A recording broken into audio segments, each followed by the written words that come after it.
was awesome. Okay, well, thanks for coming. We're going to get started now.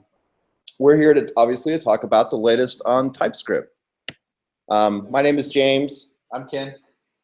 And for those who haven't come before, we are your hosts as well as the presenters this evening. That's not always the case if we're lucky to have someone who's gracious enough, like Al did last month, to volunteer to give a great presentation.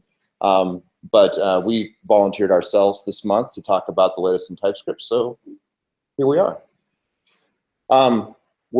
This is our second and last slide for the evening. But I did kind of want to just real quickly touch upon, sort of the high-level categories of how we've organized our demos. We're not just talking about TypeScript 2 tonight, though we are touching on sort of what we see as like the major or the high points of that new release. We're also going to touch upon some of the things that you may or may not have caught in like versions 1.8, 1.7, and 1.6. So we'll bring up some of those things as it suits us to talk about that stuff. But primarily the good, like the meat of it, the good interesting stuff is going to be new 2.0 features. To that end, setup, well, I'm going to do a quick bit here to go through a little bit of setup stuff, including a quick revisit of the new type acquisition story. But we're going to do that really quick because we just had a presentation on that a couple of months ago that's online. If you hadn't seen that yet, you can go watch on our YouTube channel. You can catch the whole talk. We're going to then, Ken's going to take over and talk about data typing and code analysis, which there's some really great changes in 2.0 on that front. There's also some great enhancements in regards to classes. Then I'm going to take over at that point and talk about async await inside of that ES++. That's just how I like to refer to whatever the next version of ES is going to be and beyond that, right? If certain features don't make it into that version. Real quickly, I'm going to talk about some minor improvements to modules. There's actually a lot more to changes to modules in 2.0, but it's really, we decided to kind of keep that a thing unto itself, and we'll do a talk on modules at some point in the next couple months. And if that's something that you're interested in and would love to present, we would love to have you come talk about modules. Compiler configuration, there's some new compiler settings that are worth taking a look at. Is anyone here using React right now? Learning, okay. Is anyone here interested in seeing the demo that I've put together for React? Yeah? Okay.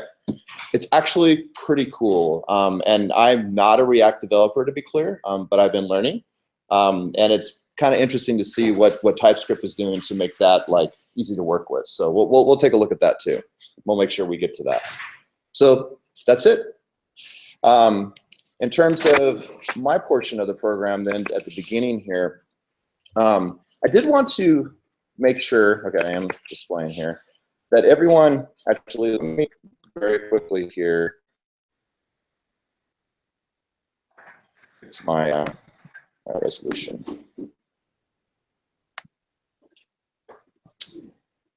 Wait for it. Wait for it. There you go. That should be a little bit easier to see. So, is anyone here like brand new to TypeScript and is just thinking about starting to use it? Is there anyone? Raise your hand. No? Okay. Does everyone here know how to install TypeScript using npm? Does anyone here want to see that? Yeah? Yeah? Okay. Is there a way to install it? Yes. Yes. So I currently have, so if I do tsc-v, you can see that I currently have version 2.0 installed, right? If I did an npm install -g because I'm installing this globally, TypeScript, I would get version, it's 1.8, right? 1.8 point something. And that would just replace that package in my global location for node modules. And that's the version that I would have globally. Now you can install it locally in your projects, so you can have a different version for each project. But for convenience sake, I keep one globally available, and most people probably do. So this, Global, you install the release version. this would be the release version. You can also, do this. So if you're interested in playing around with any of the things that you're seeing tonight, you can just add @beta to the end of that, and that's going to give you the 2.0 beta release. Okay, so super easy to do, and you can do it without really any fear because you can just run install again without that, and you're back to where you were at before. Okay, if you were even further more brave and you're like, I want a nightly build because maybe something I'm trying to do in beta is broken and it's been fixed since the beta's been released, you can do @next and you get the nightly build. So it's really easy actually, and it's pretty cool that it's that like easy to manage, right? Any questions? There are two parts to this. That not only do you install it globally through npm, but you also need to tell your editor what version to use. Yep. Visual Studio Code has a simple way to do it, but you need to know the path in which to enter there. So do you have that? To easily show them what to do? Yeah, it's in user settings, right? Yeah. So I have, that's actually a good just for brief mention here. If you go to GitHub /dev code, and then the latest on TypeScript -2016. Everything that we're going to be talking about tonight is in this repo. And if you go to the presentation markdown file, this contains all the demos that we're doing here tonight, pretty much all the code that we're showing. We may go off path a little bit or off script in a few places, but what Ken's referring to specifically is this guy right here. So if you're using Visual Studio Code like I am, there's a separation between the compiler that you have set on the command or on the console, TSC, and the language service that your editor's using. So you can actually, it's the first time I saw this, it was just confusing as heck because you install like 2.0, globally, you open up code and go, all right, I'm going to start doing this new feature, and it doesn't work. Like you're Lots of little red squiggly. Yeah, nothing's working. But then what gets really strange, you can compile it and it totally compiles, and you're like, wait, what's going on here? And the reason for that is that the editor, through this user setting, and you just get to this by going to code preferences user settings. You just basically specify what library to go use for the language service that's being used in the editor. So you can basically have two different versions going on. Is what it amounts to. So just be aware of that. It's not a big deal. And when you're ready to revert back, you can just comment out this line, and you're back to where you were at before. So, okay. If your WebStorm has TypeScript support, obviously I haven't used WebStorm in a while, so I have no idea like how you get it to pay attention to the right version. I'm sure there's a way to do it through the configuration. Atom, the Atom TypeScript extension, I believe there's a setting file in there that you have to go into, and you can tell it what version to use. I haven't used Atom in a while. If you're not using code, I would recommend you give it a try. It's free, it's lightweight, it's super fast. I avoided it for a long time because I didn't want people to feel like you had to use a Microsoft product to use TypeScript. So I specifically used Atom for all my presentations. And then I saw Ken using code all the time, and I was like, okay, I've got to try this. And it is really cool. Like I haven't gone back since I started using it. So, and it keeps getting better. And it keeps getting better. Okay, so that's installation. If you're using Visual Studio proper, again, that's like a whole nother thing. Like you can go to the website and install and run an installer to get your environment updated. I don't use Visual Studio proper very often anymore, so I'm a little unfamiliar. Like I couldn't tell you any more information about it than that. Your system needs to have the version you want to see. Otherwise, when you type TSC, right. then it's going to show you 1.0 first. Okay, got it. That's very, very like, install, and always say. Got it. Cool. Thanks for that pro tip. All right, so let's talk real quickly about type acquisition. I promised Ken that I had 10 minutes, and I've used up almost all my time already just blabbering on about setup. You didn't promise me. Keep going. Okay. So for anyone who's relatively new to TypeScript, when you're working with third-party libraries, TypeScript doesn't know anything about those. So you need to bring in type definition files so TypeScript knows what that API looks like. I'm trying to use underscore here, and TypeScript doesn't know what the heck I'm trying to do with this underscore dot, that global variable. In the past, we would use things like TSD, or we would use typings, and typings is still a completely valid option, and it's not going away. But we have an officially supported option now. Yep. Oh, okay, thank you. So my screen sharing stopped.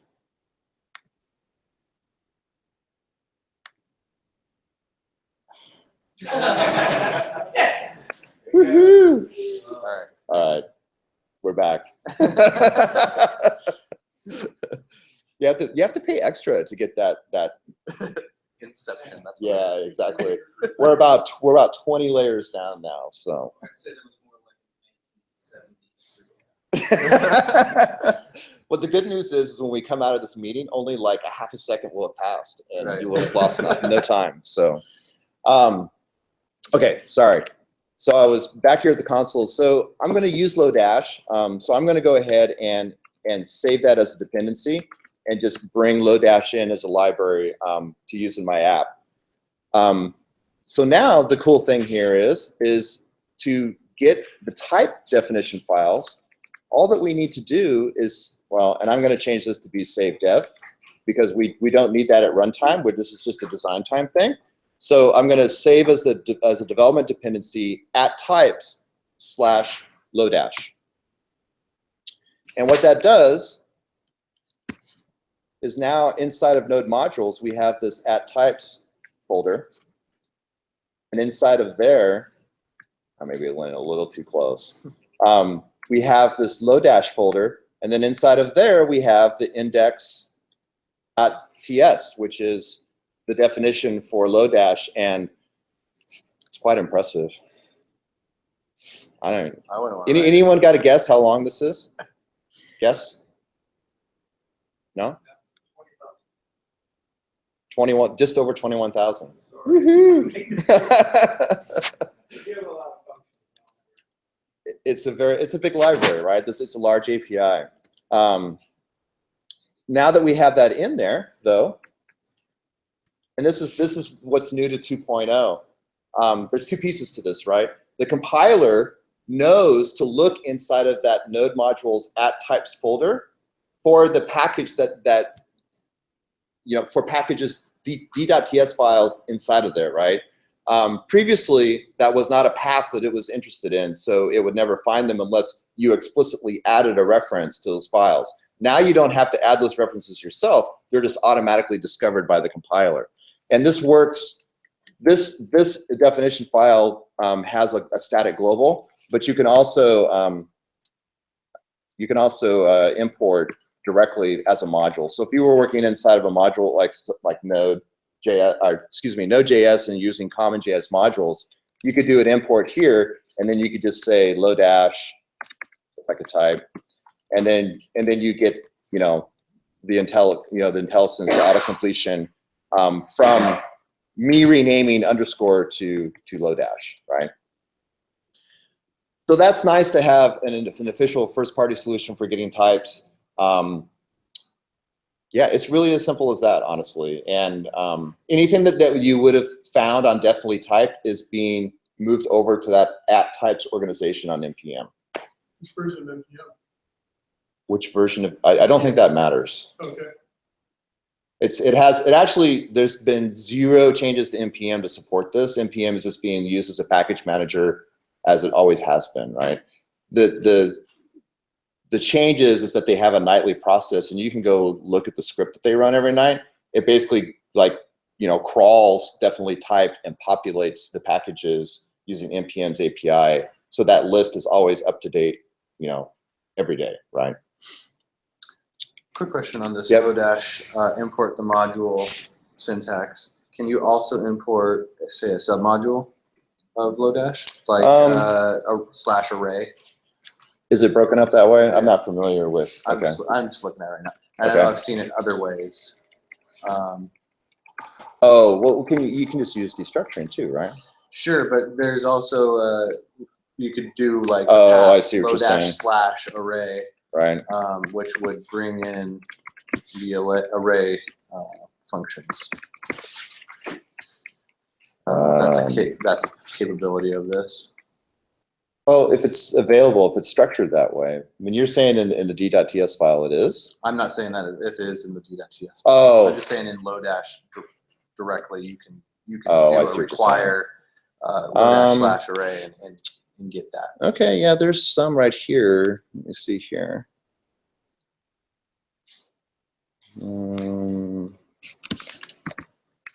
Lodash.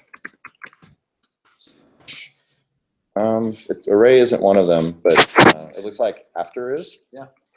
So, You can try that one. So after. And then notice that map became unavailable because that's not in that set.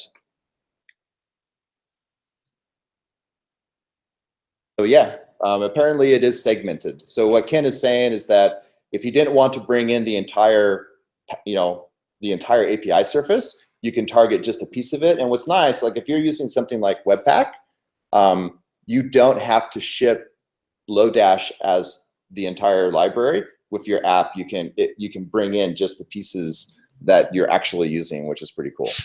So good tip. Any questions about that? And something I'm going through for learning more about Angular 2 right now, they're using TypeScript. They want everything. Yep. Type all the things and yeah. Type all the things. And they also they imported a npm file to work with TypeScript called typing, which has its own JSON file. Yep. Have you used that? Yep. That's similar to what you're talking about. It is. It does this. It does the similar thing. So it overlaps. I would say that I mean it does it in a different fashion. So it's sort of a superset of what I'm showing here, right? With Angular 2 though, Angular 2 depends on TypeScript 2.0. So it might be overkill to bring that in. Just do what James is showing you here and it would work. I'm just doing what the instructor did on the Yeah. Yeah. TypeScript and typing. Yeah. I think you'll see typings fall away from those examples in time, but 2.0 isn't released yet. So 2.0 will supplant a lot of the typing. it's simpler, right? There's fewer moving pieces. So I can only imagine that it's just going to fall away over time. There are some edge case scenarios that will force you to use typings, but those are going to be not the majority case, to be clear. And types, what James was showing you here, it's actually automated. So the TypeScript team has gone out to definitely typed and built a bot to go out and scrape all those things and import them into this typings or types namespace. Yep. Okay, so we're switching here, as you can see, and we're going to talk about, and I gotta make you the presenter. Sure. Yep, you're good to go. So I need to unmute my mic. Yeah. When you install the TypeScript as a beta, is it always installed 2.0 or some revision of that 2.0? It would be whatever they've deployed as the beta. So it happens to be that that's 2.0 right now. A year from now, it'll be something else, right? Whatever the beta release is at that point in time. So if we release like 2.0.0.1, I don't think that's the latest one. Well, eventually it's going to move from. I don't know for sure, but I'm assuming they're not going to do another beta. That they're just fixing whatever bugs are coming up, and they'll do a production release. Then you'll just do type npm install TypeScript, and you'll get 2.0 that way, right? And then beta probably will stay whatever that tagged release was as beta, which will be an older version at that point than production, right? Until they do 2.1, and then they'll release a beta of 2.1 at some point, right? They could unpublish their beta. I mean, I imagine. Yeah. I don't know. That's news. So I don't know how they're going to manage that beta package. The question is, there a way to specify the version, like 2.0? I don't believe so, no. It's a beta, whatever. Through NPM, you can install a specific version, as long as they released it as a version number. Yeah, but it would be dependent upon if they're doing that, and Yeah. I don't know. I don't know how they're managing that process, right? You should only install the beta for very special, like trying things out kind of stuff, right? Well, we do conversion to Uh-huh. it's required the TypeScript 2.0, so you have to install in order to get. I have not been using Well, TypeScript 2.0 for. Maybe it's Angular not work. a dependency of Angular 2, but it's a dependency of the Angular CLI. So if you're using Okay. Angular CLI, when you install that CLI, it's going to install TypeScript or the 2.0 into your project. So there's that. It's not required necessarily for Angular 2 at this point, but I imagine it's going to be. You run into issues when you try to, say, import RxJS to get their operators into your files. That stuff is definitely an Angular 2 thing, but it's not, like, it doesn't break the build or anything. I've been using TypeScript 1.8 with RxJS just fine and bringing in operators. I'm not sure what the issue is there. Yeah, it's just the compiler doesn't have any issues, but the language service will display things a little differently. Okay. Okay. So we're going to jump into a new feature of TypeScript 2, which is strict null checking. What this allows us to do is to explicitly say that a type cannot be null or cannot be undefined, or it can be null or undefined, right? So there's a feature flag that we have to set in our compiler options to enable this feature, which is strict null checks as true. Doing that will then tell our editor or our language service to say, make sure this stuff happens, right? So we can actually determine if this language or temp can be, say, undefined, right? So without having temp have a type of undefined here, so the pipe is saying, hey, it's either a number or it's a null, and I set the value of this variable to undefined, it's the language service is saying, hey, the undefined is not part of the types that you said this would be. So is null and undefined, you're using them in a way that looks different to me. So null is not a value, it's a type, right? So it's not that's new to 2.0. That is new to 2.0. Null can be, right, we can do a value where we set a temp to equal null. As you know, null is an object in TypeScript or JavaScript, but it's got a set type. And TypeScript team has now said, hey, null is a type now, and that's new. Also, undefined is a type. So not only can we set undefined on a variable, but we can now define undefined. So what is the gain there? Because this is actually a huge deal. So the main gain here is that we have a function that has an optional parameter here, but we're not going to allow people to set that function, right? We cannot just call that function with an optional parameter. We actually have to be explicit about this and say, no, that value is null, right? So if you had created this function a different way and said, one is optional number, right? So this is the same as saying number or undefined, right? So we could then at this point say my function and not pass in a parameter. But by doing it this way, where we've got the or null, we explicitly need a value here, right? There's going to be a value. It's either going to be a number or null. And we don't want the user to diverge from those two values. Yeah, and you could not union null, right? And that would, It would still evaluate to the same, well, oh, yeah, so this would say, no, the type has to be a number, right? And Yep. previously in TypeScript, we could have passed in undefined, we could have passed in null or a number. Yep. Right? Any value would have, like, anything that evaluated to any in TypeScript would have evaluated to fine. That would be fine. I have on line 3 here. When you said, we'll take out that last or undefined. Sorry, what? This is, oh, this one? So what's the value of on line 3? Temp right now has, it's a type definition only. It's like, it's not even, if we compile this without anything,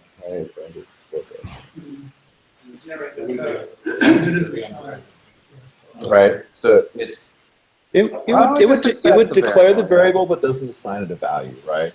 yeah, so it does do that. But if you try to just, if you did this also, right? If we did undefined here, it's still not true, right? It's still going to fail because it's not of type number or null. So the assignment happens after the type definition.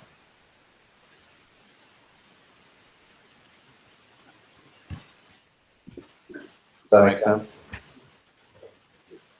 Yeah, it's kind of weird.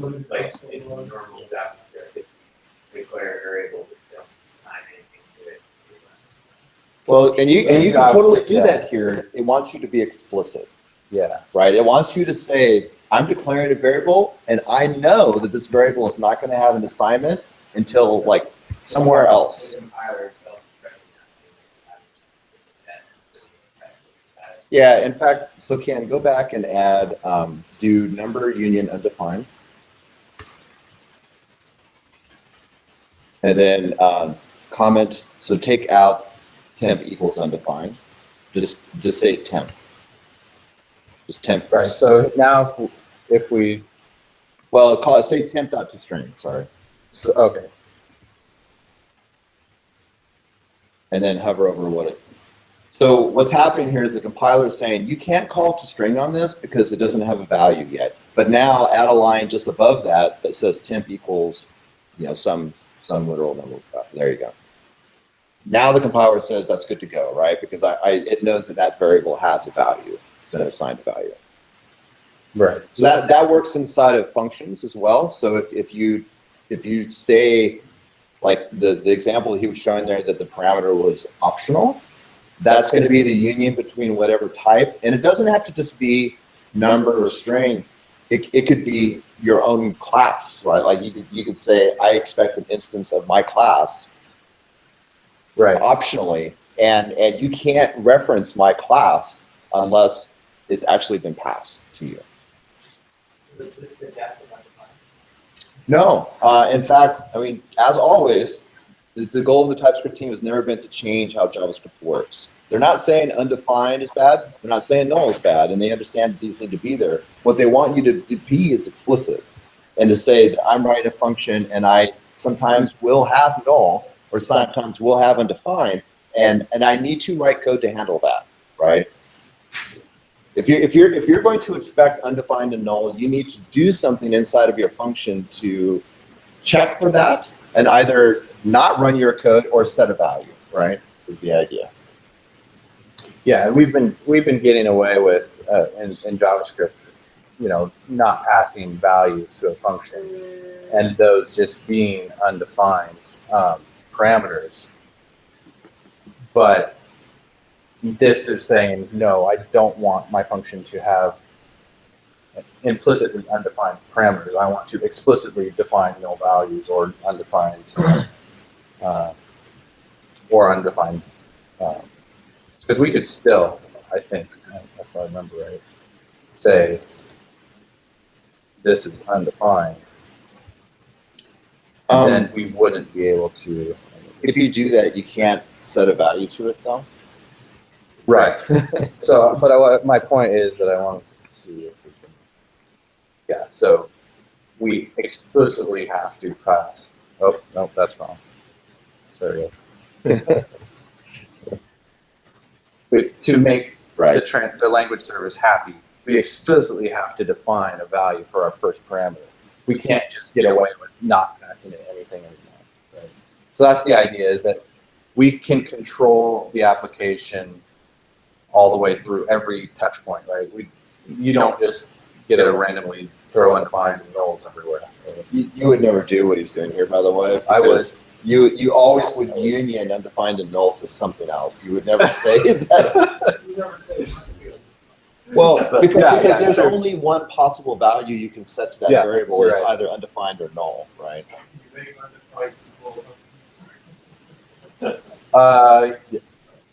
TypeScript's so dynamic, you could pretty much do anything. So yeah.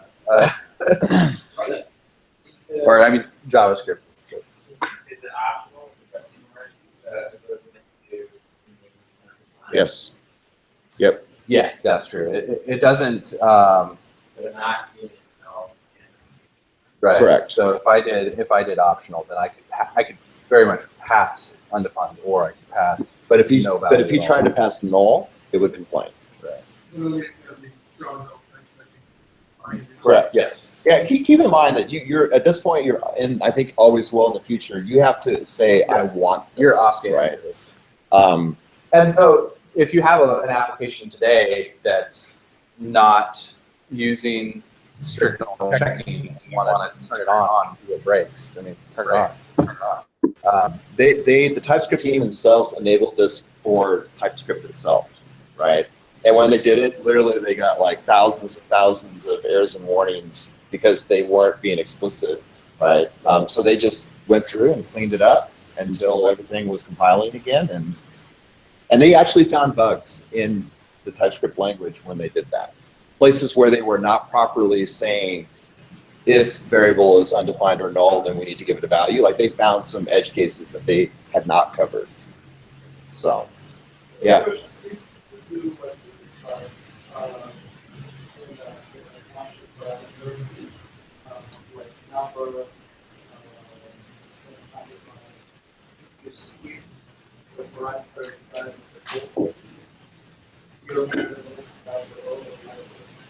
What down in here? What would we see? What the? Yeah, just remove the question mark. Remove the question. Okay.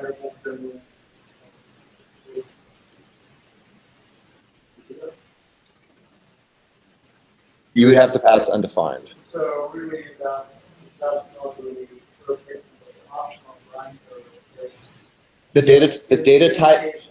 data type ends up being the same of the parameter, but The optional part of it is gone. is right? gone, right? You still have to you have to declare your optional parameter. Specific undefined instead of the function.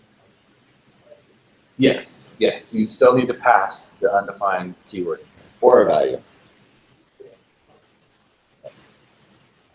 I'm just gonna leave it at that. This combination is probably not one that you'll do. You'll probably use optional parameters because probably that's what your intent actually is, you know? So yeah. Any more questions? Goes off the question. You're using TypeScript, you just jettison the whole idea of checking for nulls. Like if you still want to check for nulls, even if you're No, because you'll have to, right? Is the thing. So let's do like a real world example here, right? So typically when you define a function in JavaScript, you would say, you know, maybe I'm going to have a value, maybe I'm going to have null, but I'm always expecting something to be passed to me, right? So change that to be param, number, and then null. Then what you're going to do just inside of that function is what you do today, right? You're going to say if param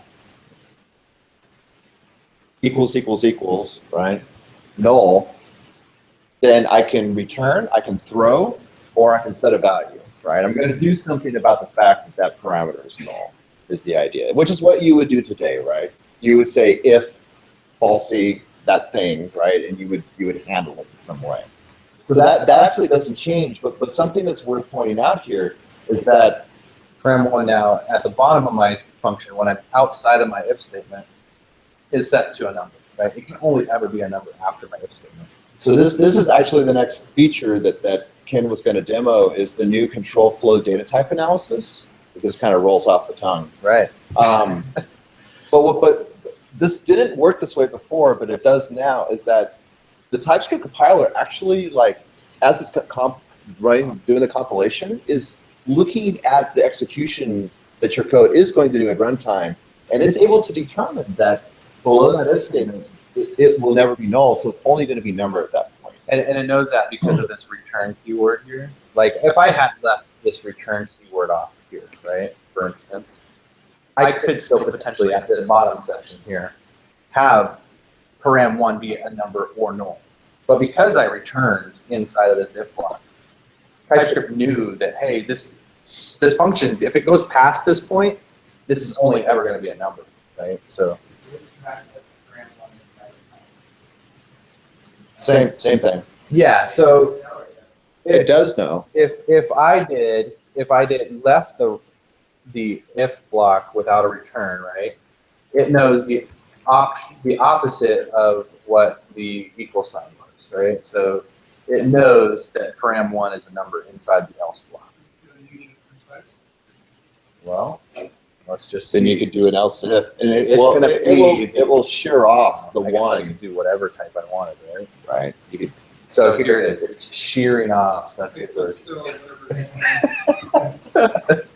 we're laughing because if you go to channel 9, Anders Hausberg gives a talk on 2.0, and he uses the word shear, because he describes that every type previous to 2.0, well, when you don't opt into this, even in 2.0, every type includes null and undefined. Every type, right? Even Boolean, everything just includes null and undefined. And then he talks about how strict null checking shears off null and undefined into their own types. So you have to be deliberate. But he's got an accent, so it's much cooler. Yeah, it does sound cooler than me. So anyways, so to continue with the shearing method, I did an else if of type of param is triple equals to number, right? So in this block, TypeScript knows that my param1 is a number, right? And then down below, the only type it could be after those previous two is undefined, right? So that's essentially what this data flow type checking is. It just allows you to know explicitly where you're at in your program, what the type of that variable is going to be. Yeah, and it's probably worth emphasizing that if we turn strict null checking off, this control flow analysis still works. True. Yeah, we're in the wrong demo for this for this talk, but yes, this feature right here had no merit on what we were just talking about. Right. So this is just baked into TypeScript 2.0, right? So we're not talking about an optional feature. This is a built-in feature. Right. You could, for instance, your parameter could be a union of string and string array, and you could do a check to see if it is an array, and the else case then would know I'm just a string. Sure. Let's just check that out. Like,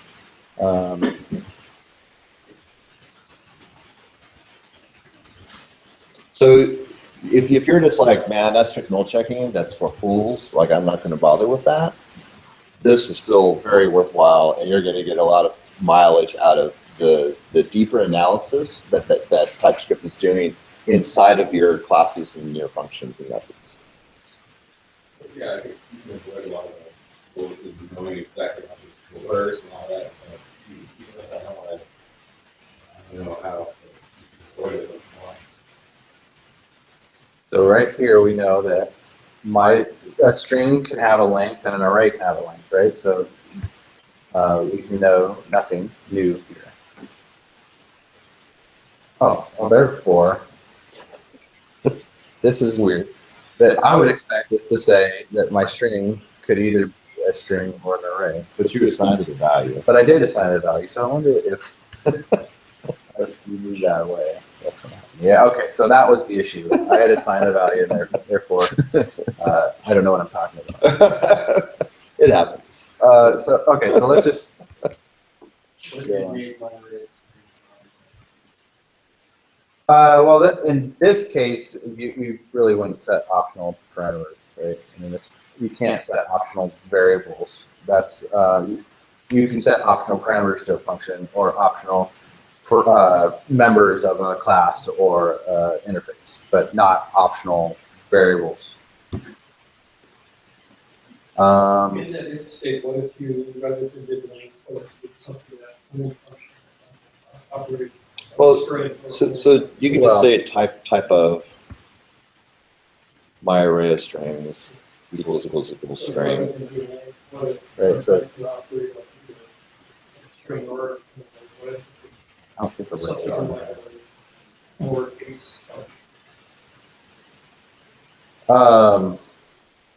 so you're thinking if my array of strings dot map or something like that.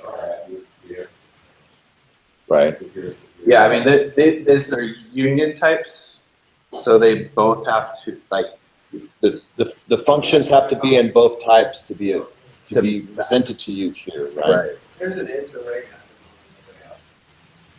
But is it on string? It's not on string. So if we did go with that, that's I mean, so if we did say instance of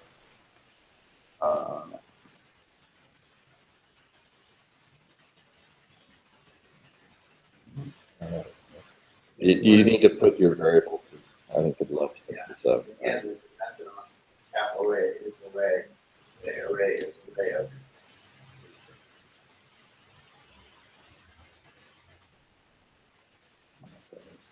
No, you don't need the. I don't need variables, right?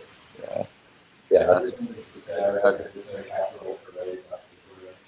So now dot off of my array of strings. right. So I've got access to the array parts, whereas previously.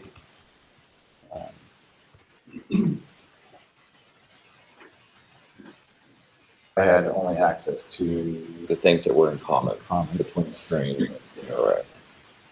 And if he were to do an else off of that if, inside of the else would only be the functions for a string. So how are you doing that?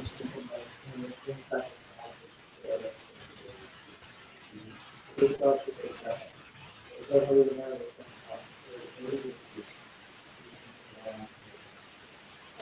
You can union whatever you want to union. I don't think there's any restriction to what you union. Yeah, and there's other operators, right? So a union or I don't know what this is called, but Intersection. Intersection, yeah.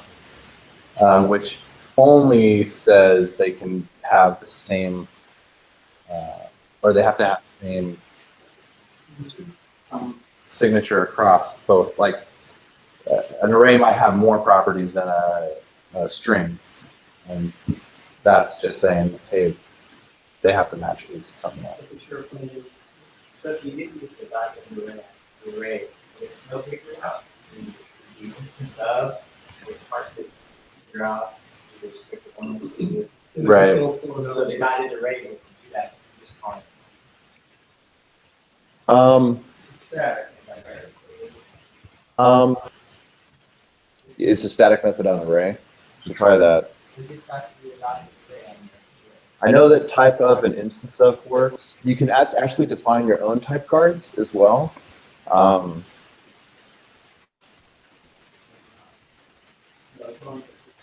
Oh, it's on the, yeah.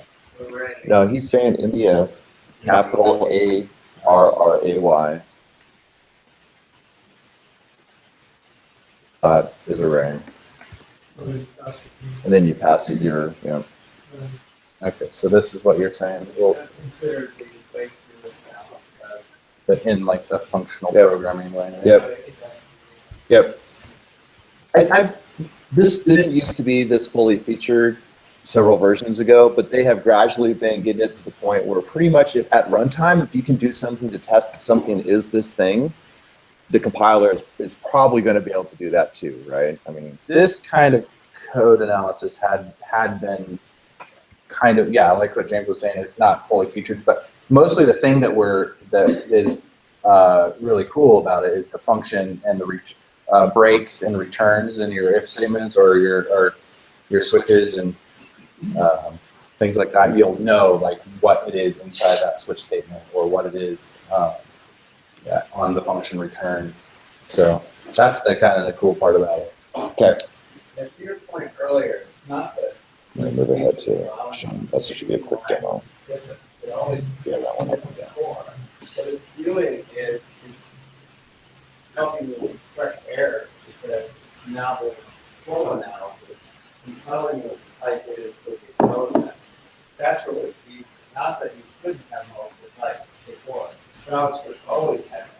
It's just that now when you say a variable dot, if that instant in the code, it says, oh, here's the method you call, so you know you did make a mistake. Yeah. Yeah. No, it's about being explicit and deliberate, and it's about helping you catch when you've done something that you shouldn't be doing, right? And that's well put. Yeah. Like, before you could actually work your if, for example. Trying to get backwards. Treating your string as the array. The other one was like that, right? Was it larger? A little bit larger. Not, it was still a little small. Okay. All right. That's good. All right. All right. All right. Any more questions or comments on that data flow type analysis? We love it. It's great. It's really going to make our applications that much better.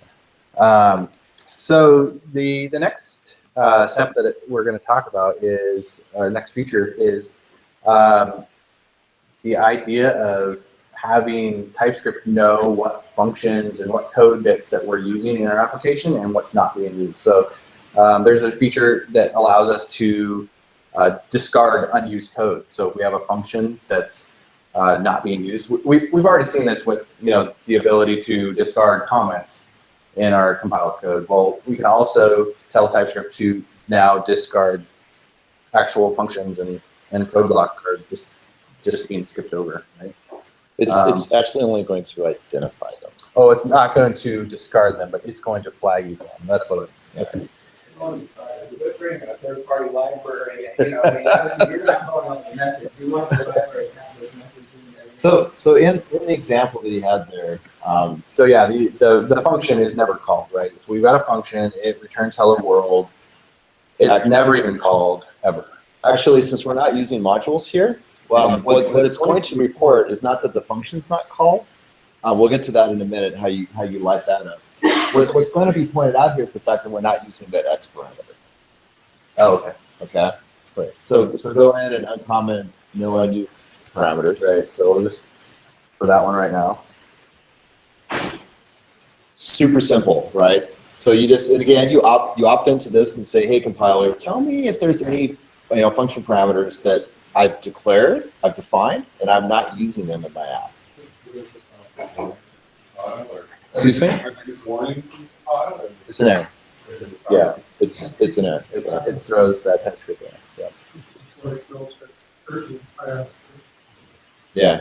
It's like, I think Webpack says like the unused portions of the unreachable code and other libraries, but it's still Sure. Right. Yeah, and TypeScript in it right now will warn you if there's unreachable code.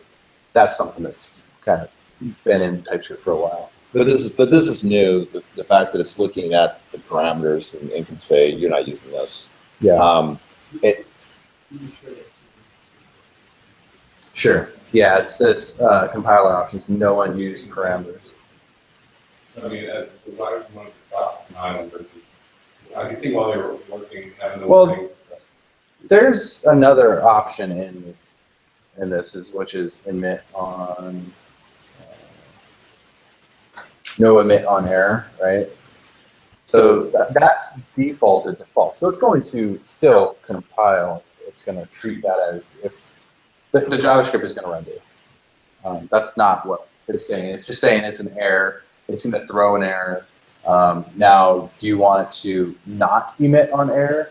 And you can tell this to say true, and which it wouldn't create the JavaScript file. I don't think TypeScript has the delineation between error and warning like Visual Studio and .NET does, if that's what you're referring to. So every error technically is just a warning if you're emitting on failures. So yeah, that's a good point. I always forget that you have that like granular control to say, even if the build's broken, please generate my JavaScript, you know? So you can decide how severe to be, you know, so that happens. Well, they're trying to fix that. So 2 errors, but it's still rendered my JavaScript compiled down. Did you uncomment the other, the locals? I did not do that. I'm just confused. In reality, that's not variable function. No, and I can talk to that. If you're not using, so we're not using modules at all here, right? The compiler is not looking at, because it's just in the global namespace right now, right? The compiler is not reaching into global namespace and saying you didn't use this. That would get pretty weird pretty fast, right? Because there's a bunch of stuff in the global namespace and lib and everything that could just get weird. So in order to detect that a function or something in that, you've got to opt in the modules. So if you define a second function, just add a second function and export one of them. The moment you add an export, TypeScript goes, oh, you're using modules. And then you'll see things change its behavior. Boom, right? It's the moment that he exported that, the TypeScript compiler goes, oh, you're using modules. And now it's saying you're not using these items within this module, right? Both this function and this variable, that both were not exported. They're not being accessed in any way in the things that I am exporting until now. Yeah, and that works inside of classes too. So if you define a class and you mark one of your properties as private or a method as private, it looks in the scope of the class, it can say you're not using those private members. It's all about scoping. So we didn't have any scope. We were in global scope. So the moment we put some scope around it, we got more assistance. Yep. Okay. So those are both 2 very simple things that can really help clean up, you know, slop. Yeah. So. All right, what's next? What we got? Do you want to show enums or string literal types, or do you want to move on to classes? Is everybody familiar with string literal types? Anybody heard of that? One? You want to see it? Just do it right there. Yeah. So Essentially, a string literal type looks like that. Looks like garbage, like that. Is where you just declare that I want to call this thing. Where is it? Type thing. Oh no, this is a value.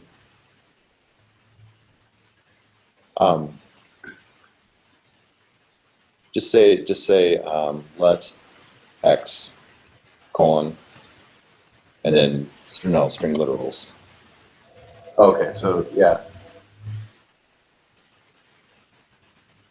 So essentially, this is saying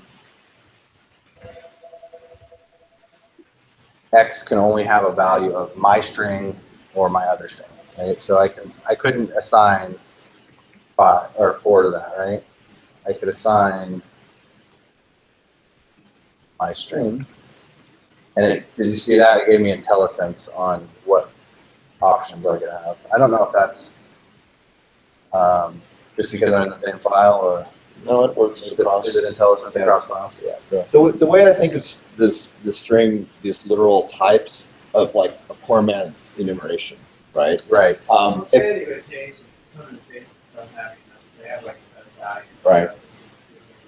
And you see that all the time in libraries, right? Like you pass a configuration object and they're expecting you to set some property to some set of magic strings that are allowable. Right. This allows you to just embrace that idea and say, this could only have one of these possible string values. So it is really helpful, and it's a lightweight way of constraining what a string can be. So. What's that? It's only strings. Yeah, yeah, but you can, like I just did up here, you can define anything you want as a type, right? So you could, that's an alias for a type, right? So I could have made my string literal be this whole thing, right?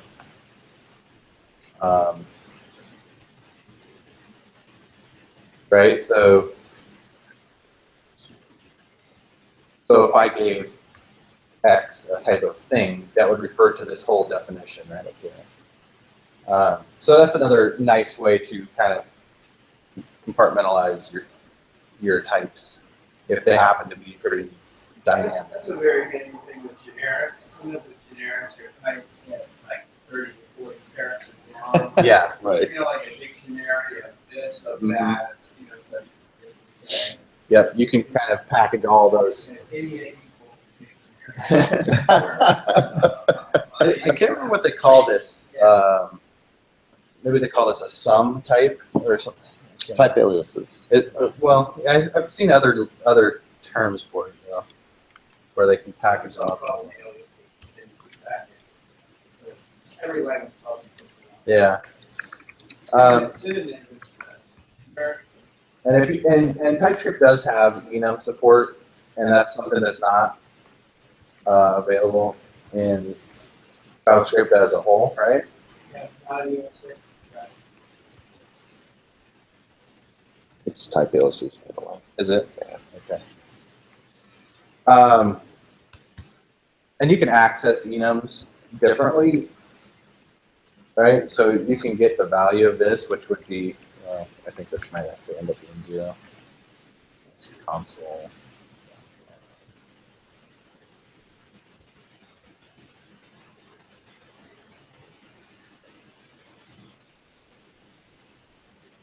Let's see if this is 0.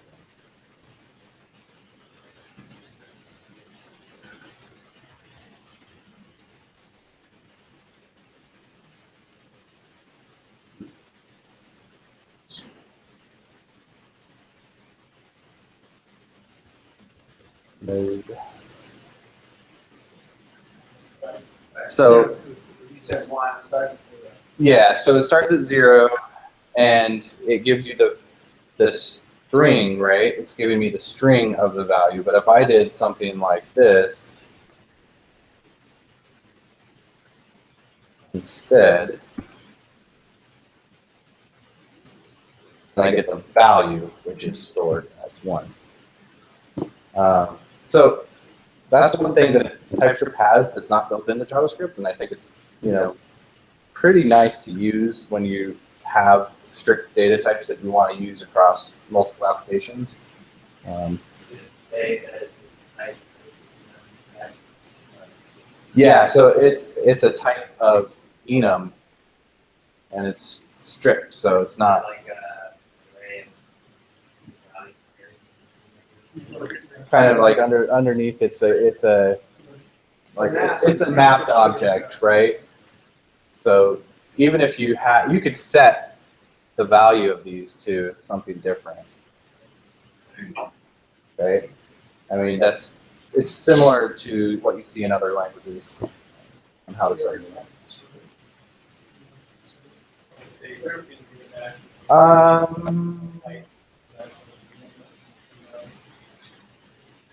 don't think you can. I think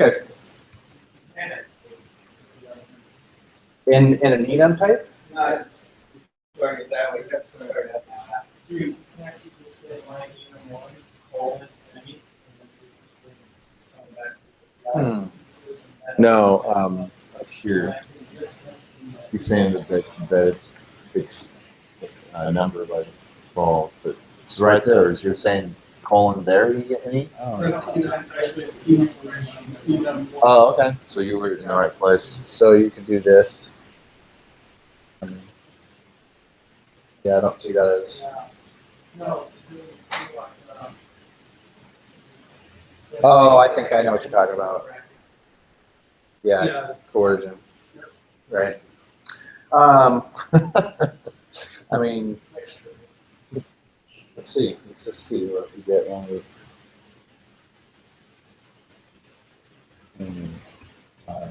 Let's see what happens. I don't see why it wouldn't work. Yeah. Crazy. Yeah. Nice pro tip, I guess. Yeah, I mean, so my approach for that would have been to make a const tray. I mean, actually set those keys and value pairs.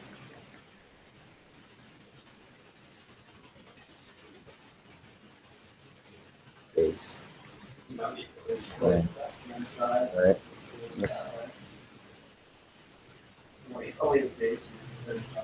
True. Yeah, I wasn't thinking about that, but yeah. So Or if it's not a legal name. Yes. right. I couldn't do Boolean over here. Oh wait, it's not gonna care. All right, I could do. Let's see, another one. Number. You can't start with a number, right? Or can you in JavaScript? Oh well, apparently it doesn't care either. Whatever. Okay. All right, so that's fun with enums, but yeah, you can do it. But yeah, you can do anything you want with enums pretty much. But it's nice that you can get both the key or the value based on what you pass in as the key, I guess, right? Classes? Yeah, let's look at classes. Let me pull up that file.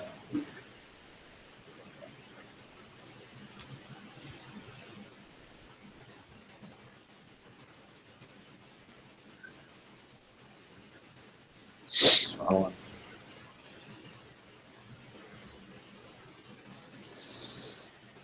All right. Let's see what we got here.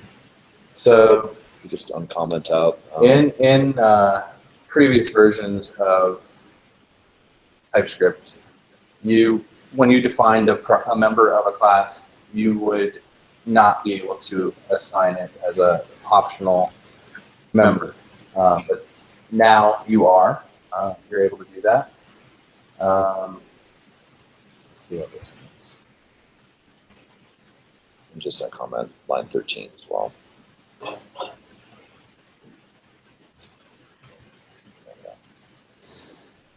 So when defining the optional member, you don't have and you pass in an object literal like you're doing here in this function. The parameter didn't have to match the B, but if you did say want to give it a C member, that doesn't qualify as, it doesn't match the my class members. So it doesn't pass the test. So that's kind of the basics of that feature, is that you can now explicitly set optional members, right? Before you have to set a member as undefined or null or something like that. If your shape you wanted to have optionals, you had to use interfaces before, Right. Which meant you couldn't have implementation. Like it just created more code, to be honest. Yeah. And so if you want to, you can just have the class if you are going that way. Yeah. So essentially, a class now kind of mirrors what an interface was, but it has the functionality. Like interfaces just fall off when you compile, whereas a class is now code, which is nice because it's a strict type you can count on. I'm not sure what this bit of code was here for, so maybe you can help with this one. You have to go a little further down. I'll talk through it. Okay. I guess you can leave the rest of that stuff up there. So Another small change that's also a really helpful change is you now can have private or protected constructors, which you previously couldn't do. So the canonical example that we're showing here is to create use the singleton pattern, right? So starting at the line 18 there inside of the class, we're defining a private static instance of our class that can only be seen from within the class. And if you go down to the constructor on line 20, notice that we're saying that the constructor is private, which means that on line 30, we can't say new singleton. We cannot directly instantiate an instance of our class because the constructor is not available for us to call. But we can call the static getInstance method, which in turn does use the private constructor because it's a member of that class. And so therefore, we can call it.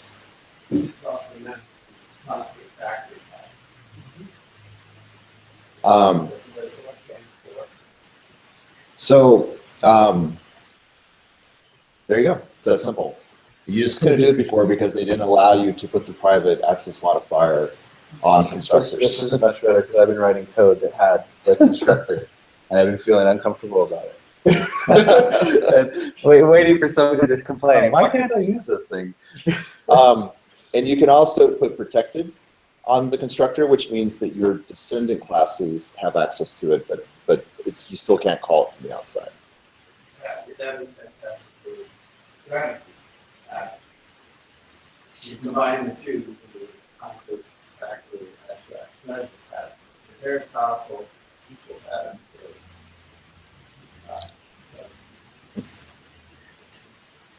All right, now this bit of code I can somewhat talk to, but so with abstract classes, we've had these for a while. I think 1.5 they came out. Yeah.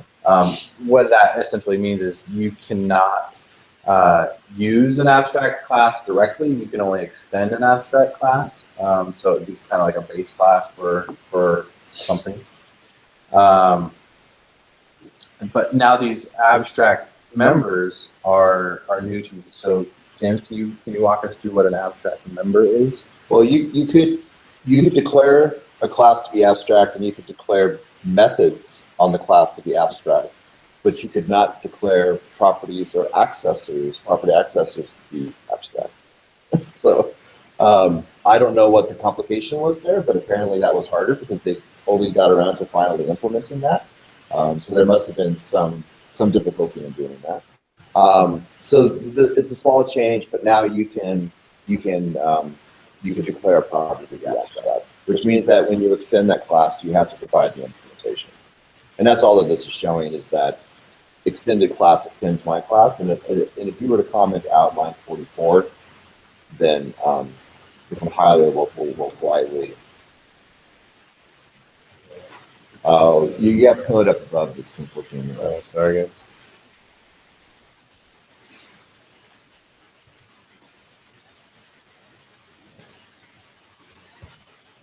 There you go. So extended class, non-abstract class. Extended class does not implement inherited abstract member name. So that's making you be explicit about your class.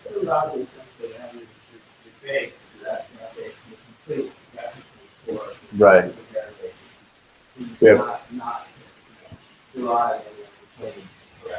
Yep. Yep. Now, by this abstract being a function that's undefined here, could we in turn call this in here? Absolutely. Yep. Because you're calling the derived, they're calling the derived. You have to say this. Oh, that's right. Okay. That's the whole point. That you can create generic methods in an abstract base. Oh, yeah. That are called helpers. I keep getting more blocks. Right, exactly. That you can call an implementation without having to supply the implement, or call a method without supplying the implementation, or refer to properties without the implementation. Yeah. You're defining how you want to do. You're defining what you want to do, not how you want to do it. Right. Yeah. Very, very powerful. Most backend languages had this, all these modifiers. Yeah. So it's nice that they're coming to TypeScript. Very well. All these there a virtual? Does he say where's virtual? No, and in fact, in your extended class, you can just name a method or property the same, and because of the prototypical inheritance, you got to keep in mind this is not classes here does not change the fact that you're still dealing with prototypical inheritance, right? You really should tell yourself there are no classes. Right. It's syntax. It's a syntax. Yeah. It's prototypical inheritance. Yep. Yeah. Well, and you can, yeah, it's not just TypeScript, but yeah. So you can override anything by just giving it the same name, and you're good to go. So that is an important thing to be aware of, because if you're coming from some other language, you can really like get confused quickly by thinking that it's gonna, like, you can make an assumption that something's gonna work in a way that would make sense, and it's not gonna behave that well. So.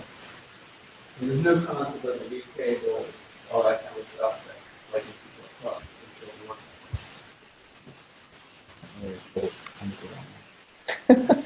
So like I was saying before, my class, since it's an abstract class, you can't call new on it.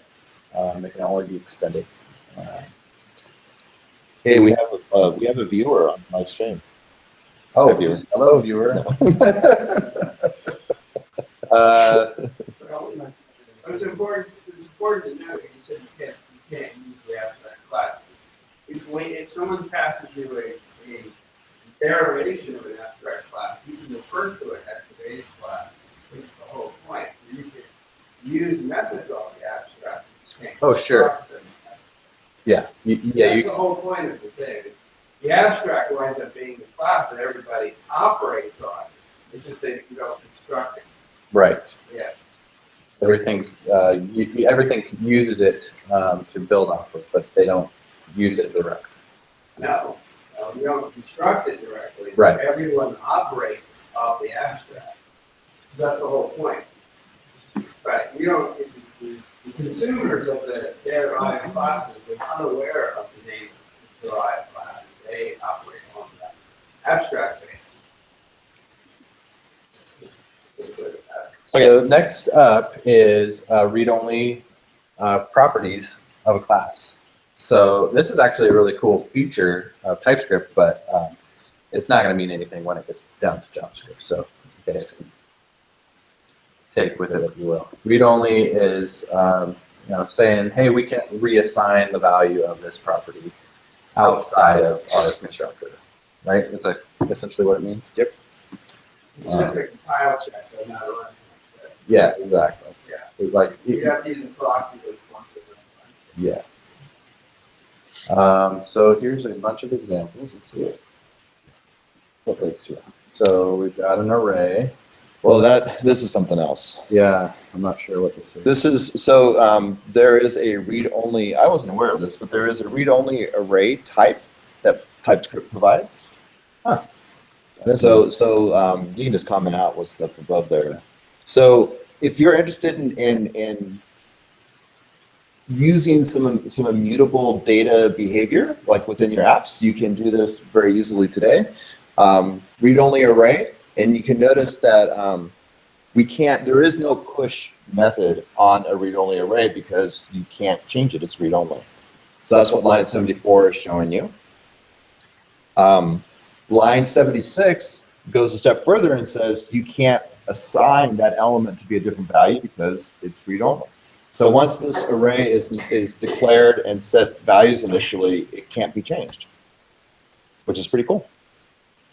And this is only for TypeScript. There's no read-only array functionality built into. I don't believe so. No.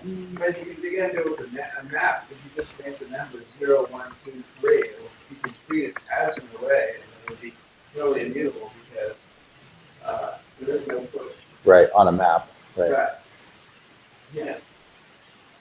There's a I'm sure that's what they're doing in map.add. This is just a compilation thing. Yeah. This is not a runtime thing either. This is just saying we're gonna inspect your code and tell you that you can't do what you were trying to do Do there. you think it actually is compiled to an actual real array? Look at the JavaScript. We'll find out.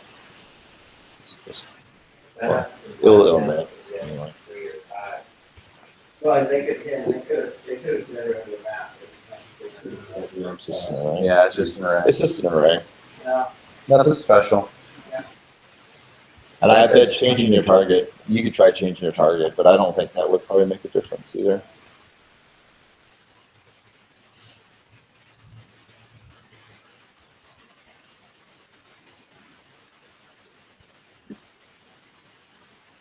Still an array.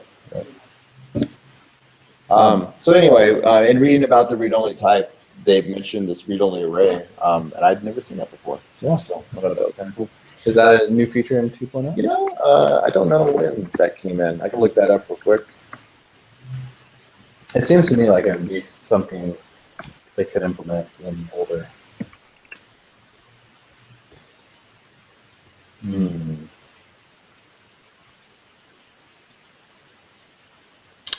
It does not say specifically. So, I don't know. That's a good question. I don't know when that became available. Does someone? Oh, no one has their. I was going to ask if someone could try this under 1.8 to see if read-only array was there. But it's no big deal. All right. Is that it for classes? That's it for classes. My turn again? Yeah. It's not going to screenshot me, is it? Oh, they mute mine.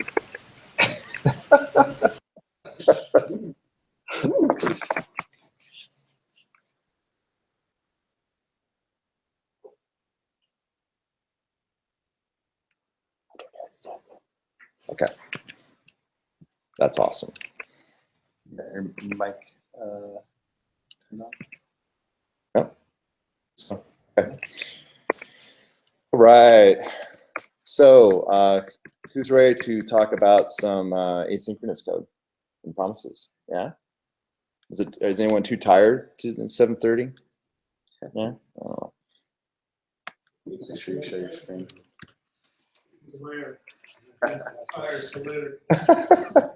Just got your message, Dean. Dean's the viewer. Oh, awesome. Welcome, Dean. Oh, stop. Jeez, man. Okay.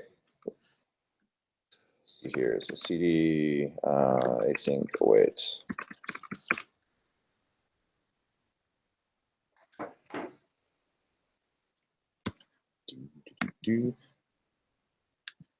Okay. I'm going to start with a simple example, and I'm actually going to simplify this even further, just so we'll start nice and easy here. And I worked up this example to be able to show error handling inside of asynchronous code as well, but we'll keep it even easier than that initially. So I'm just going to undo that bit real quick. Okay. So let's just take a look at this function f to make sure that we're all on the same page here. All that this is doing is returning a promise. So I'm saying new promise, and then inside of the promise, I'm calling set timeout. So I have some asynchronous code, right? So it's a very simplistic way to make a call that's not going to run synchronously.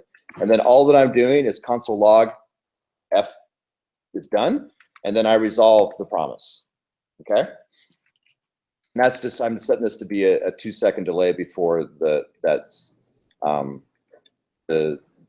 body of set time, or what I'm passing as the function to set timeout. It's going to take 2 seconds before it runs.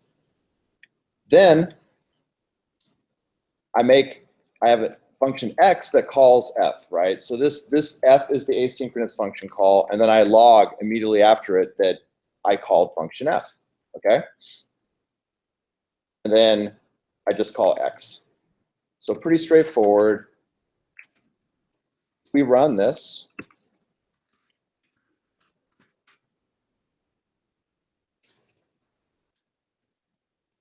That's our first problem, right? So the console log that's after the call to f writes to the console before the asynchronous call does, right? Which is not what we want. We want the console log that says after call to f to happen in the correct order. So let's fix this. And this is nothing that should be surprising to anyone here.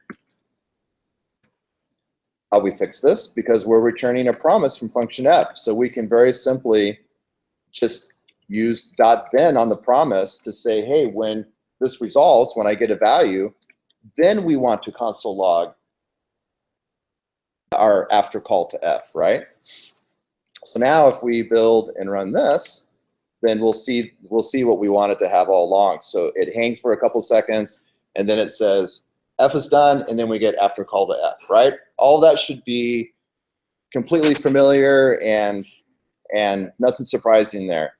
So what I wanted to show, though, was the difference between code that looks like that and code that uses the new async await.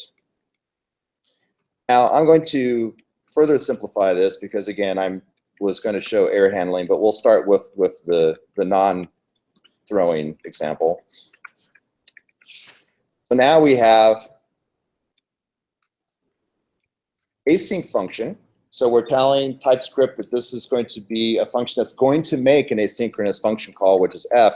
And then we use the await keyword to say, wait here, right, for F to resolve and to return and to have a value for us, and then console.log after call to F. And so if we build this and run it, we get the behavior in the correct order. No. No. I assume that F still has to have the promise.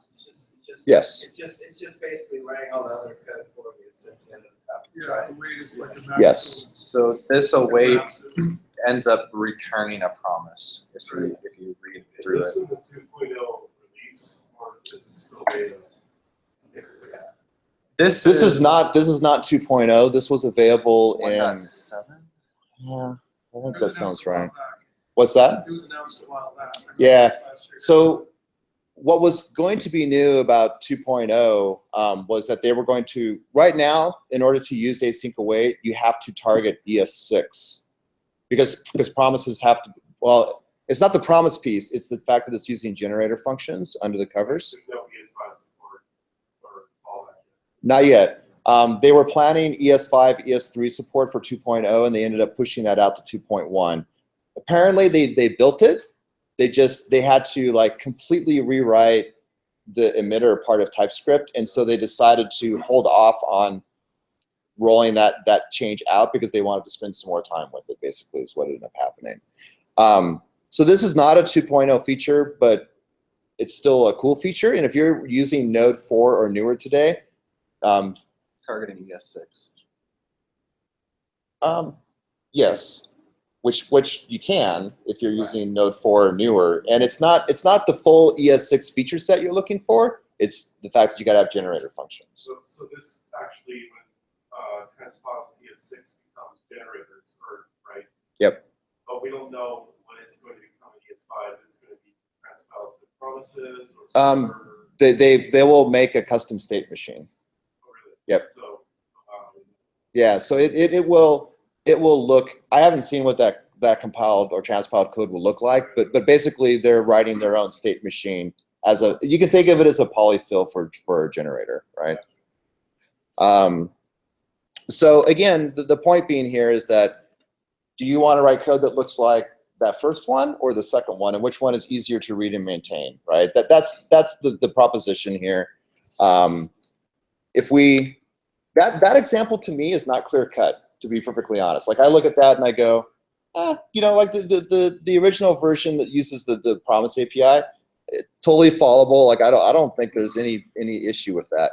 Let's look at something that's a little bit more interesting now. The purpose of the async keyword seems like to look together the word await in there, rather than know that that's generating stuff. It flags it as awaitable. It might be invoking something internally that's awaitable. That its return type is going to be this. So your question is why can't they infer it, right? Yeah. I don't know. That's a good question. I mean, Let's be clear about this. This is not Microsoft creating the spec. They're following the proposed async await spec that will eventually make its way into JavaScript. So if you want to ask that question, you can actually go out on GitHub and go ask the proposers and say, why are you making us do this? And I would bet that they're going to have a response. So they're hedging their bets for the await keyword. What it is, we reserve the right to use it somewhere else. So we need to know that what it Right. means a promise. Right. So it's a wait, so it's an async await for ES 2015. No, it's a proposal at this It's- point. Yeah, it's still in, it's not reached stage 4 yet, and so it's not gonna be anytime soon. Yes, that's the problem. Or, yeah, I mean, it just, they're not making any promises about any of that stuff. It's done when it's done, right? So, The promises are in. right. Promises are part of the ES6 library. But how they're gonna wrap those into. So let's look at a more interesting example, because that first one was super arbitrary, and I don't think there's a clear-cut win. But here, I think the value prop becomes a little clearer. So this is the same function, but I'm not going to rewrite this one. The difference being here is I'm passing a value. So instead of it just being a void promise, this promise actually has a value of type string. And I'm going to leave this in. What I did is I just gave myself a parameter here to say, on some calls, I'm going to have it purposely throw an error so I could see how the error handling was handled within async versus doing a catch off of a promise. So that's basically what we saw before. But now X takes an array of strings and it's going to loop over the strings, because that's your natural inclination, right? Is to say, I'm going to loop over the strings, I'm going to call F with each one of these values, and I'm going to say it's all done. And we know that's not going to work, but I'll show you what happens, because it still might be surprising what ends up happening.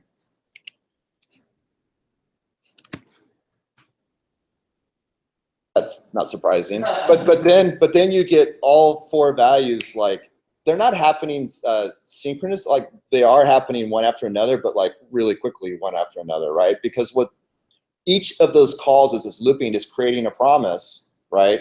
And they're all 4 promises are hanging out there waiting for that set timeout to finish to be resolved and to return their values, and they all just happen to be like really close together, right?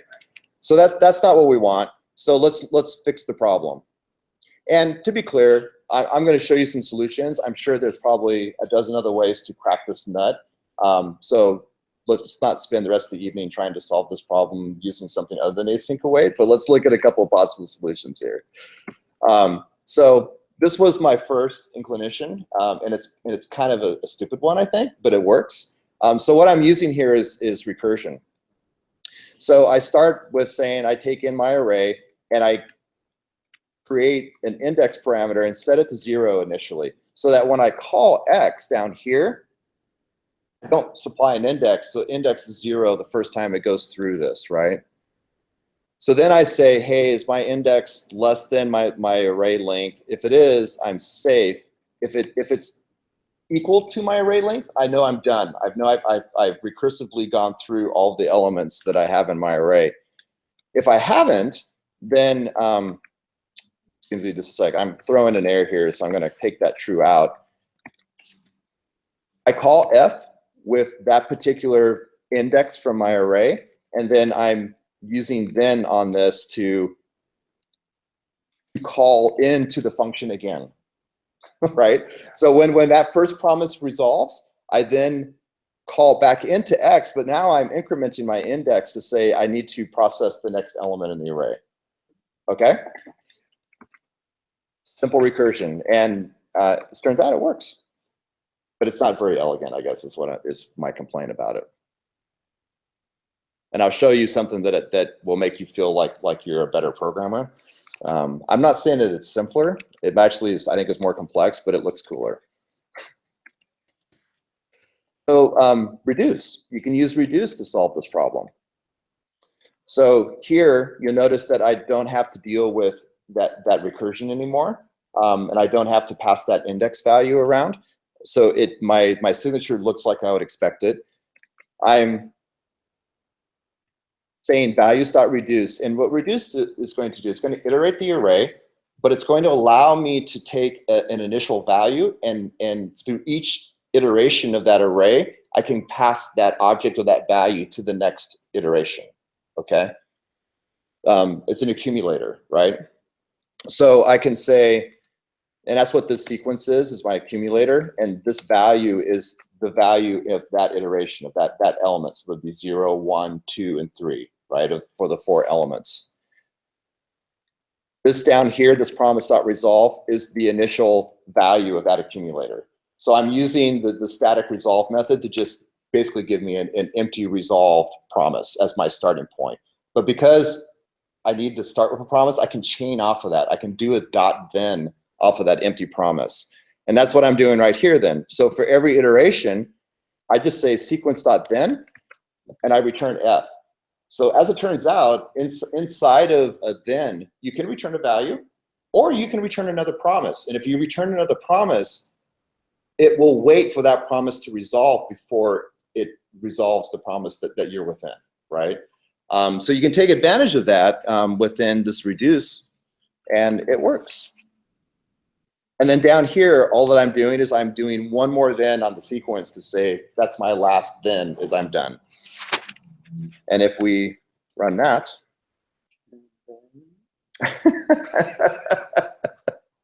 so the way you can think of this is but instead, if you were to write this by hand, you could say sequence dot then dot then dot then, right? That's all that I'm doing is using reduce to construct that sequence of thens. Okay. That made me feel cooler when I wrote this. Like I was like, yeah, yeah, I'm a good JavaScript programmer. But Still the side effect that you wait, the 2 seconds delay burn.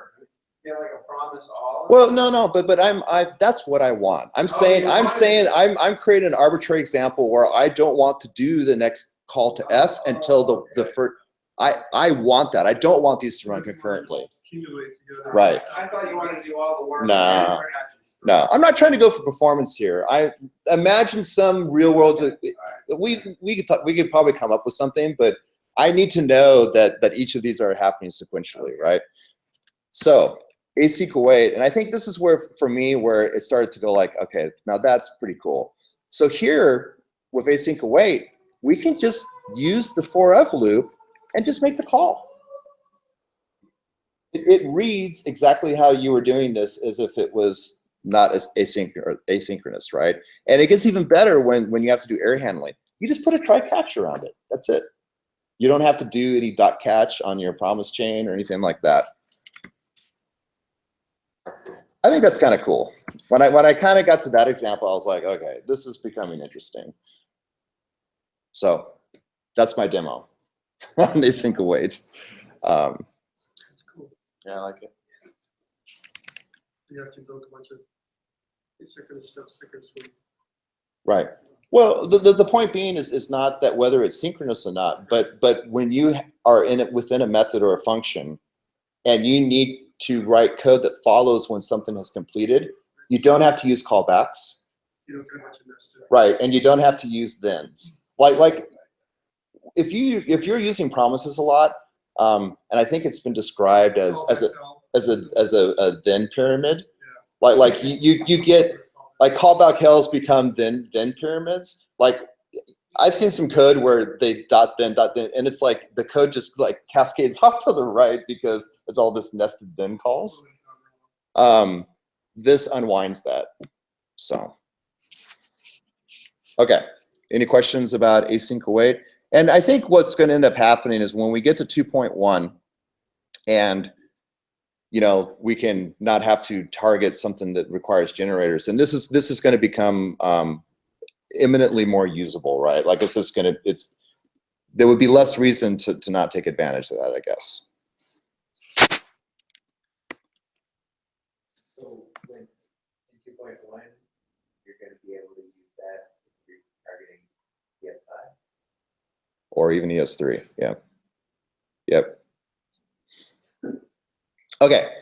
I'm actually going to skip because we're running a little short on time. I'm going to skip modules. Hope that doesn't bother anyone.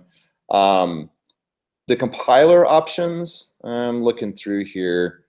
Who would like to hear about compiler options, or who wants to hear about React? React?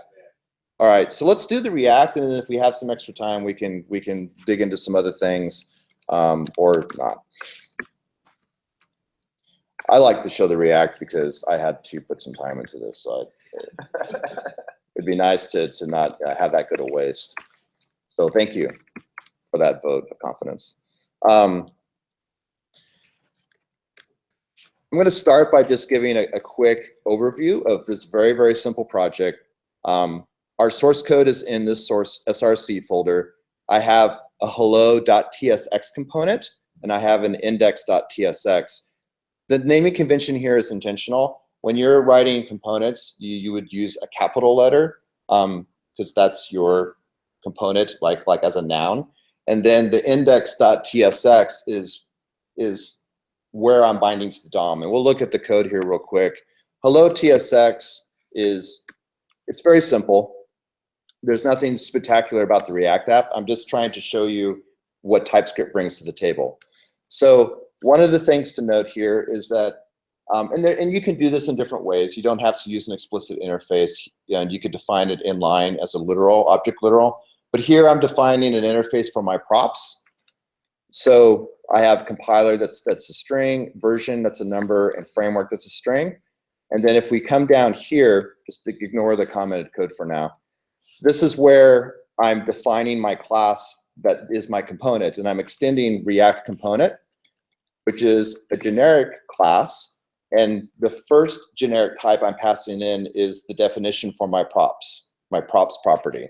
And then the second one here that I'm just using an object literal, this is the state. We don't have any state in our component right now, so I'm just ignoring that feature for the time being. Inside of here now, this is our template, right?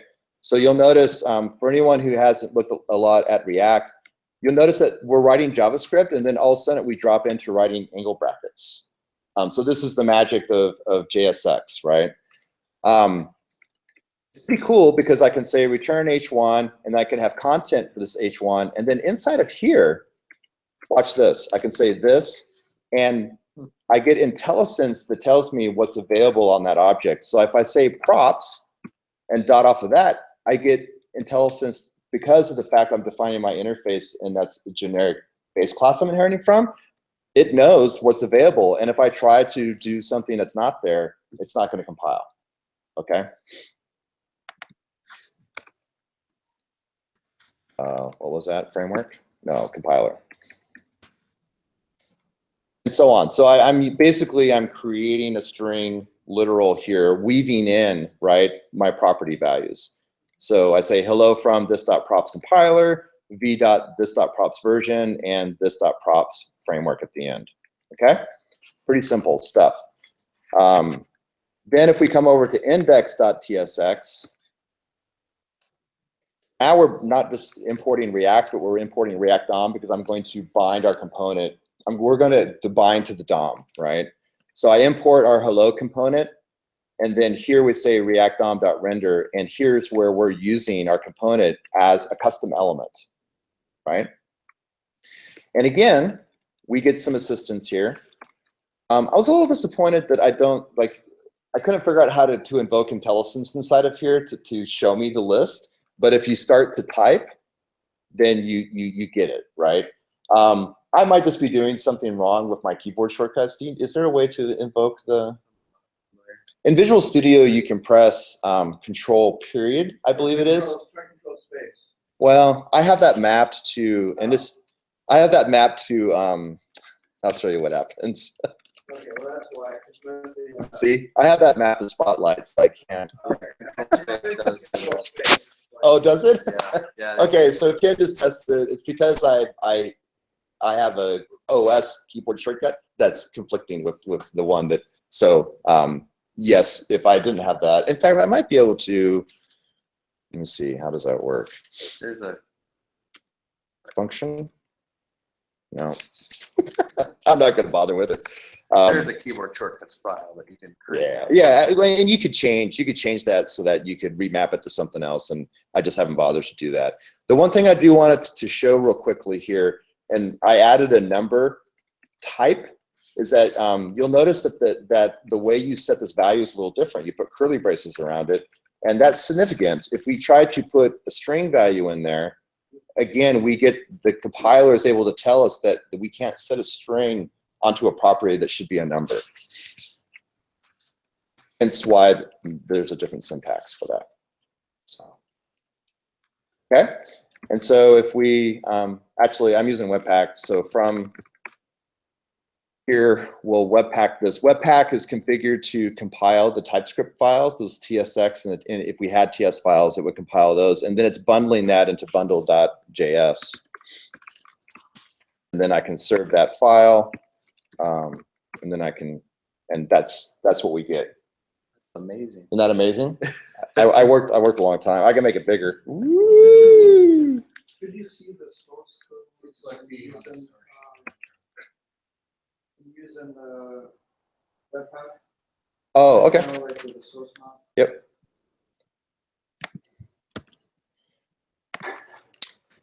So this is standard Webpack stuff. I'm just having to say that my entry point's a TSX file. And all of this is on GitHub too, by the way. The output file, I'm just saying put it in my dist folder and call it bundle.js. This is to enable source mapping. You do have to include .ts and .tsx as extensions, or otherwise Webpack won't bother looking at those files. And then here I'm mapping TSX to TS loader, which is the Webpack loader that compiles TypeScript. And then I'm using a preloader that maps the source maps out of TypeScript to the source maps for the bundle. Like there's 2 layers here of source map indirection or redirection. So, and then down here at the bottom, I'm just telling Webpack to ignore React and React DOM because I'm going to include those in my page myself. Those are globals, is what you're saying. Yeah. So here I'm adding. Ideally, you would be using like a CDN or something else, or you could bundle it too if you wanted to. I don't think it's that big of a deal. The example that I was following did it this way, and I had never done it that way before, so I thought, oh, I'll give that a shot. I do want to show a couple of other quick things inside of our component, and these things I thought were pretty cool. So you'll notice, so React has this idea of intrinsic elements. So an intrinsic element, for instance, is H1. It's just, in my mind, I was mapping intrinsic to implicit. Like it's just implicitly there. Like we would expect H1 and H2 to be supported. And in fact, if we try to type garbage here, it knows that there is no element called ASDF, and it's going to say you can't do that. Like, what are you trying to do here? What's your intention? But if you had a component named ASDF, you would be able to use it there. Correct. Right. If you had a component named that, sure. Or you can actually extend the JSX intrinsic elements interface, because that's just a TypeScript interface that defines all of those DOM elements and attributes. And so you can actually say, I want to have an element called foo, and then if you do that, then I have to close it. That's legal, and it compiles. And in fact, you can go even further. Instead of making this an any, we can actually define members on this, and we can say that. And then notice that as soon as I did that, the compiler said, "Whoa, you need to give me a name attribute on this because it's not optional." Bane. It's the bane of my existence. Yeah, that's pretty cool. Are you certain that self-closing is legal? HTML5, most elements aren't self-closing. You're going to explicit close element. It's compiling. Yeah. Are you asking? JSX is fine with this. We're not writing HTML. We're writing JSX, to be clear, right? But when it renders, it's going to. I wonder if it renders like that, or does it generate a close tag? It doesn't render to HTML. It renders to using React create element. So this actually, well, I can show you the JavaScript that it renders to. No, I meant when you open the page. Um, the source of the page. That's completely dynamic. We can go look at it, but it's probably not going to. You're not going to be able to look at the HTML. That it's going to show you the HTML as the browser is rendering it. So I don't think that will answer your question. Might interpret it as. Because when you inspect an element, you're seeing the DOM's representation in memory, not how you wrote it, right? Yeah. So I think it would look like there was a closing element, even if it might not actually be there, right? 'Cause it's going to do its best to try to make it work, right? Yeah. So inside of here, if we look at our oh, this gets messy because it's bundled, but let's see here.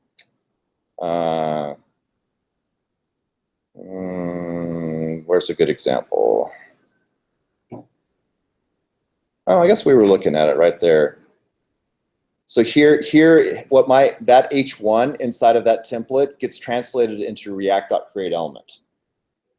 Okay, so it's deferring to the React framework to do the virtual DOM thing, right? Because you got to keep in mind that what we're interacting with a virtual DOM, not the actual DOM. That's the whole point of React.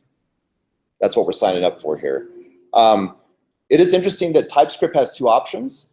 So if we go look at the compiler settings here, notice that I'm saying I want my JSX to compile to React code. That's why we're getting the React.createElement JavaScript calls. If we change this to be, I don't remember, oh, preserve, and then build this guy. Oh, here it is. Notice that now we got a JSX file where we didn't have a JSX file before.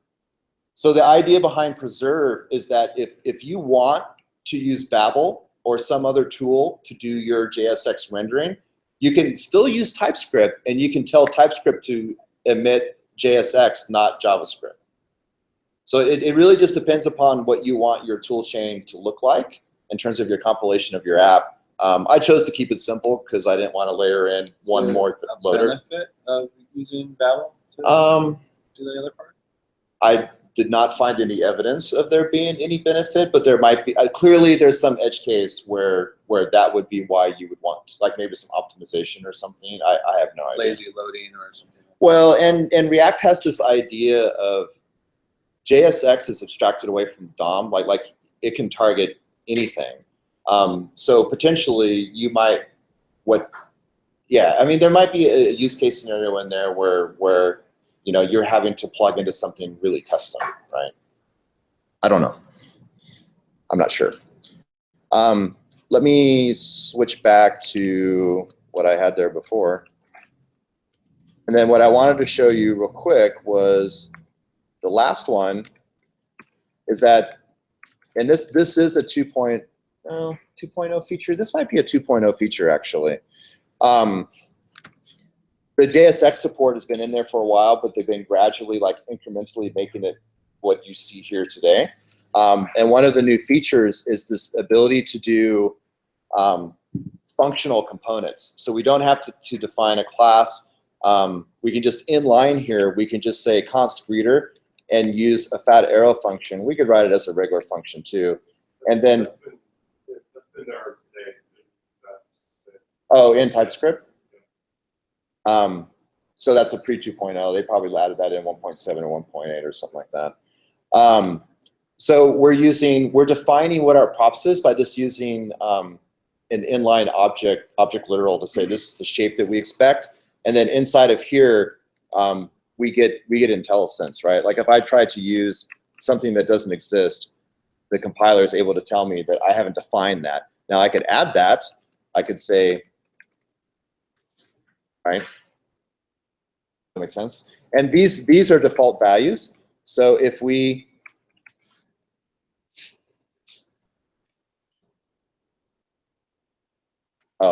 I need to give it a type. So let's say it's a number. But I do find it's not a whole parameter disrupting passing it on to the React. What's that? What I did find interesting is you're actually using parameter disrupting passing the props. So I'm not sure if that can be done today, but that does look pretty cool. Yeah. So you can't. You're trying to assign a type there. You need to equal sign. Oh, sorry. You can't assign a type in a Oh, constructor gotcha. in default. Gotcha. So how I couldn't do. It's inferring the type. Oh, so if I don't assign a value, it becomes any. Okay. Oh, it's not even allowing me to do that. Interesting. Well, maybe you'd have any turned off in your compiler. I don't know. That's what I get for going off script. But what we can do now is, because we've defined greeter, we can use greeter down here, right? Is the whole point, that we can consume that component within our component now. And if we were to, we could change name, like it has a default value, so I didn't need to supply it, but I could set a different value than the default value. And then I could webpack this. Would it adhere to the type definitions? Say again.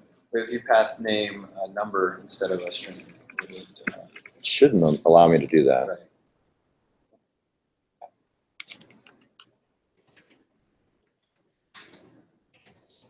And then, oh, what happened there? Did I webpack it?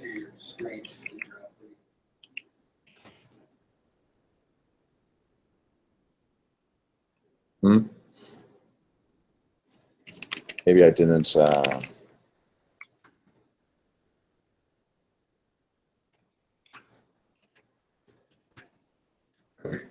What am I doing wrong? Reader. Oh. User error. We knew it was that, but we didn't know quite how simple it was.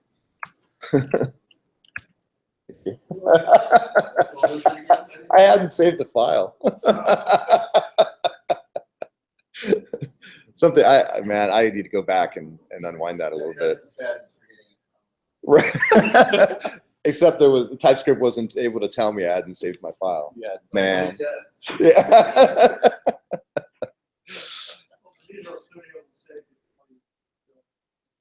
Yeah. Yeah. Yep. All right. It's 8 o'clock. Anything else to add? we need speakers, so if you guys have any ideas, come talk to us. Yeah, we really need a presentation on modules. There's a lot to talk about on modules and just in general. Like that's a very like evolving, changing space, and Yeah, there's a lot to know there. And TypeScript aside, modules in the JavaScript space and the browser are, it's a touchy subject. So if anybody has any insight as to where they think front-end modules are going, I noticed you were using a form of the CommonJS module where it's the import from, not import required. So that Wait. yeah. So TypeScript is allowing us to do that. Yeah. And it will if we're targeting ES5 and CommonJS, it actually will rewrite those as requires. Okay. Yeah. So would you say that your better standard would be to use the import from and not import required? Yes, I'd yeah, I say think if so. you could stick with the ES 2015 spec on imports, that would be ideal. There are times where I've found it not useful when I don't have, say, a definition file that I'm going to consume. Something else to consider if you're writing Node, you have to use import x equals require if you have if you set exports. If you set module.exports to some custom object, you have to use require. You can't use the import. Yeah, there's some edge cases with Node, unfortunately, because Node does things in a slightly non-standard way when you replace the exports object. You say non-standard, but they were cutting edge. They made the standard. I'm not saying it's bad. I'm just saying that it's like it's an odd, like it's not how anyone else does it, right? We do have a speaker for next month. I forgot to mention this. Okay. Nathan Walker is going to come back and talk about native script and Angular 2. Great. This will be a new And Nathan Walker, native script, like a native code. native iOS and Android application development using TypeScript and Angular 2. Yeah. So. Yep.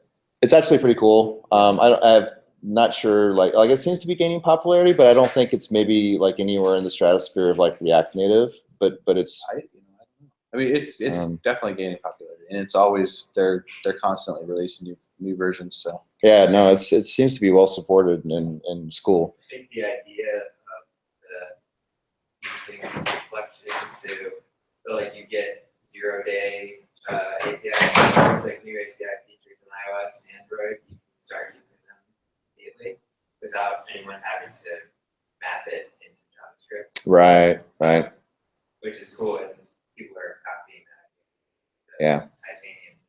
So they like it better than like Ionic, which works with yeah, so this is like React and a separate, like Ionic is like a web view based application development. So you get a lot of stuff that's already in a browser, right? I mean, Ionic does map things that you can get to native features of a phone or device. But NativeScript and React Native, they both have their own kind of engine, JavaScript engine built on top of the native layer. So they're talking directly to the native rather than through the web view. Yeah, so the controls that you get inside of your app are native controls. They're not controls on a web view that are styled to look like the native controls, right?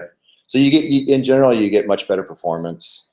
And you get a much more truer experience for that platform. So your Android and your iOS apps look like Android and iOS apps, more so than the CSS trickery that they do, you know, inside of the. They get pretty close, but it's maybe not always perfect, right? Yeah. So next month, I just haven't updated the site yet, but I'll get that done sometime in the next few days. So we're shooting for the last Tuesday of September? Yeah, we've been on the last Tuesday of the month, so look out in September, and whatever that last Tuesday is, that's when the meeting is in Meetup. It doesn't have a title or description yet. So, excellent. Well, thanks everyone for coming. Thank you. Appreciate it.